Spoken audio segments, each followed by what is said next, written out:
अस्सलाम वालेकुम दोस्तों, मैं लियाकत कश्मीरी ब्लॉग में आपको वेलकम कहते हैं। क्या हाल है? ठीक हो? खैरियत है? आज हम आए हैं दरियाए सिंध पर।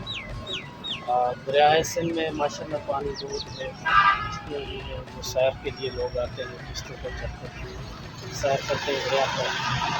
जो 2010 में फ्लड आया था वो पानी इसके बिल्कुल जो है बहुत ज़्यादा पानी था।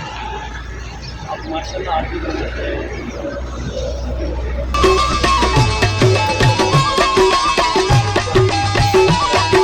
अभी हम जा रहे हैं पुल के ऊपर वाले हिस्से पर और इंशाल्लाह अभी जाकर आपको ऊपर वाला हिस्सा दिखाते हैं, फिर नीचे वाला हिस्सा आपको दिखाएंगे इंशाल्लाह।